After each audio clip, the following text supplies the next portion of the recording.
আনিসুর রহমান আশরাফি সাহেব একটা ওয়াজের মধ্যে বলছিলেন, একটা কুকুর মরে যাওয়ার পর ওইটা থেকে যেই পরিমাণ দুর্গন্ধ ছড়ায় তার চেয়ে বেশি দুর্গন্ধ ছড়ায় একটা বেপরদা নারী।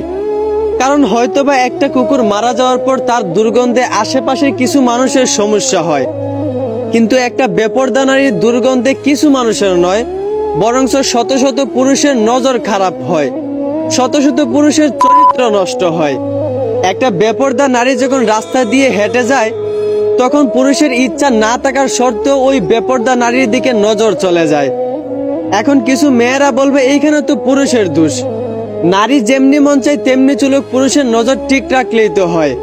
তো আমি বলি কি আপু, জন্মগত ভাবেই আল্লাহ নারীর প্রতি পুরুষের একটা আকর্ষণ দিয়েছেন, এই জন্যই বেপরদা নারী দেখলে পুরুষের আকর্ষণ যাবেই। এইখানে পুরুষের দোষ দিয়া লাভ নাই, আল্লাহ এই আকর্ষণটা দিয়েছেন। এই জন্য তো আল্লাহ নারীদেরকে পর্দায় থাকতে বলছেন, যেন কোনো পুরুষের খারাপ নজর নারীদের দিকে না পড়ে। এখন আপনারা যদি রাস্তাঘাটে বেপরদায় চলাফেরা করেন আর কোনো পুরুষ আপনাদের দিকে খারাপ নজরে তাকালে আপনারা তার নজর ঠিক করতে বলেন, তাহলে তো এইটা কোনো শিক্ষিত মেয়ের পরিচয় হতে পারে না। কোনো ভদ্র ফ্যামিলির মেয়ে কোনোদিন রাস্তাঘাটে বেপরদায় চলাফেরা করবে না আর কারো নজর ঠিক করার কথাও বলবে না। অতএব আমার বোন, একটু বিবেক দিয়ে চিন্তা করেন, রাস্তাঘাটে বেপরদায় চলে নিজেকে মরা কুকুরের চেয়ে সস্তা বানাবেন, নাকি নিজেকে পর্দায় রেখে শিক্ষিত মেয়ের মতো কোটি কোটি মানুষের ভিড়ে নিজেকে সম্মানিত বানাবেন? সিদ্ধান্ত একান্তই আপনার, বিবেক দিয়া চিন্তা করেন।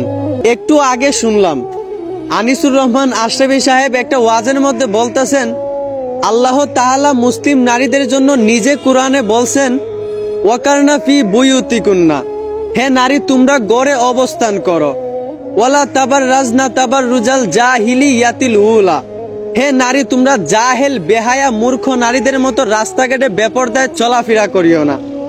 এই কথা আল্লাহ মুসলিম নারীদেরকে নিজে কোরআনে বলছেন। অতএব এইখান থেকে বোঝা যায় যে মেয়েগুলা রাস্তাঘাটে খোলামেলা বেপরদায় চলাফেরা করে তারা কোনো শিক্ষিত মেয়ে হতে পারে না, তারা নিঃসন্দেহে মূর্খ মেয়ে। আল্লাহ বলছেন এই কথা। তারপরে দেখলাম কিছু মেয়েরা রাস্তাঘাটে খোলামেলা বেপরদায় চলাফেরাও করে, আবার নিজেকে শিক্ষিত দাবি করে। তো আল্লাহ তো বলছেন, হে নারী তোমরা মূর্খ নারীদের মতো রাস্তাঘাটে বেপরদায় চলাফেরা করিও না, কিন্তু তারা রাস্তাঘাটে মূর্খ নারীদের মতো বেপরদায় চলাফেরাও করে, আবার নিজেকে শিক্ষিত দাবি করে। তো তারা কি আল্লাহর চেয়ে বেশি বুঝে? আসলে আমাদের মুসলিম জাতিটা ডিজিটাল হতে হতে এত পরিমাণ ডিজিটাল হয়ে গেছে যে তারা তাদের সৃষ্টিকর্তার আইন অমান্য করে, তারা তাদের সৃষ্টিকর্তার বিরুদ্ধে নিয়ম তৈরি করে। আল্লাহ বলছেন, হে নারী তোমরা রাস্তাঘাটে বেপরদায় মূর্খ নারীদের মতো চলাফেরা করিও না, কিন্তু নারীরা রাস্তাঘাটে মূর্খ নারীদের মতো বেপরদায় চলাফেরাও করে, আবার নিজেকে শিক্ষিত দাবি করে। আল্লাহ বলছেন, হে নারী তুমি গড়ে অবস্থান করো, তুমি গড় সামলাও, তুমি হচ্ছে গড়ের জন্য রহমত।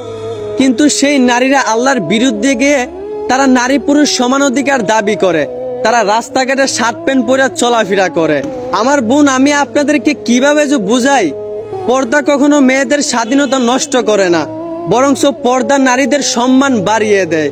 অতএব আমার বোন, মূর্খ নারীদের মতো রাস্তাঘাটে বেপরদায় চলে নিজেকে মূর্খ প্রমাণ করিয়েন না, শিক্ষিত নারীদের মতো নিজেকে পর্দায় রেখে নিজের সম্মান বাড়ান।